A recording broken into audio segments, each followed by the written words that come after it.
Welcome back. Our next guest recently retired from a career in the safety services, and he recognized that people behind the scenes were so vital to a successful operation. They deserved continuing education to make those operations even better. So glad to have Rudy Ruiz with me here on the show this week. So good to see you, first and foremost. Familiar face, former fire chief out in Perrysburg. Right. So I want to talk a little bit about the event that took place this past week. I was honored to be a part of it, but give our viewers a little bit of a, I guess, cliff notes on what we had. Yes, absolutely. So what we wanted to do is we wanted to provide something for the administrative assistants or executive assistants throughout the country. And a leadership conference. Yes, absolutely. So what we wanted to do was provide them with education on physical health, mental health, emotional health, those types of things. So because they're the ones who always fill other people's cups, right? They support us, the fire chiefs, firefighters, and back home. So we wanted to make sure that they had all the tools necessary, and also to help them physically so that they can be more effective, not just at work, but also at home. The official name of the program is the 6th Bugle. Yeah, the 6th Bugle. And that goes to the fire service. The way we identify the officers is by bugle, or what we know as speaking trumpets. Okay. So lieutenant is 1, captain is 2, and so forth. The fire chief is 5. So we always thought the administrative assistant is the one next up. So that's why we call it the 6th Bugle. Let's talk a little bit about what they were able to take away from this, because the one conversation you and I had was you wanted to be able to deliver, right, and be able to give them things that they could take back. It's called a leadership conference, right. So you're asking them to take the ball and really create a better situation for their operation. Right, and that's not normally what they do. But and what kind of positions did they represent, by the way? It's usually the administrative assistant is for the fire chief in a variety of departments, fire departments throughout the country. Okay. We also have police chief administrative assistants attend, so we're starting to branch out there.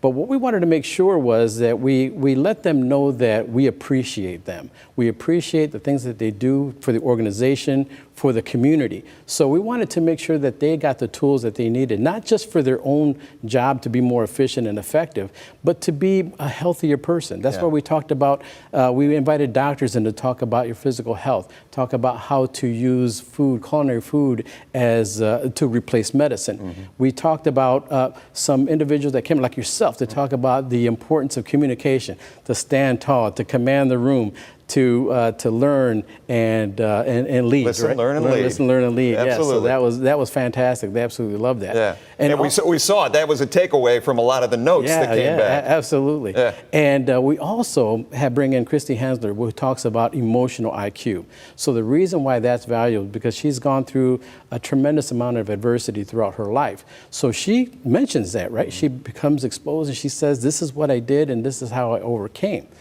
And the fascinating part is when you watch the audience kind of absorb that, they feel more comfortable in sharing their experiences, their adversity. So to watch that happen live is just a phenomenal effect. So that brings them out, that brings them more comfortable, and they share their, and you could actually see the pain kind of lifted from them. That's what this is all about. So ultimately, it's about not just helping yourself, helping them to become better, effective administrative assistants, but be better people, right? So that they can help themselves. Well, and like you said, carry it back with them. So let's move the ball forward. Are you doing more of these? How do people, if you've got administrative assistants who are sitting out there in the fire safety services and they say, this is such a good idea for my program, and they haven't taken part yet, how do they get involved? So we only do one a year for Ohio.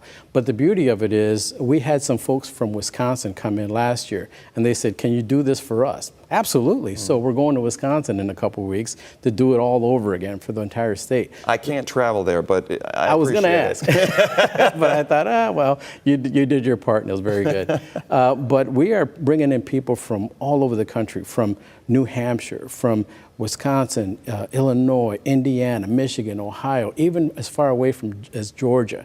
So this is a big thing, Jeff, and they're absolutely loving it. So, we promote it by word of mouth. We don't do anything other than that.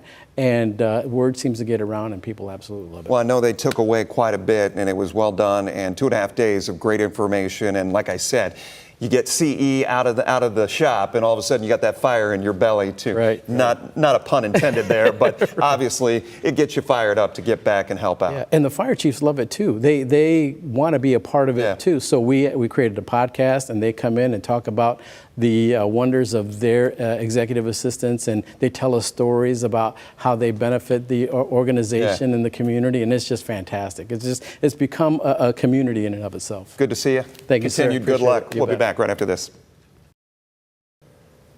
Well, thank you so much for spending part of your day with us, and we sure hope to see you next time here on Leading Edge.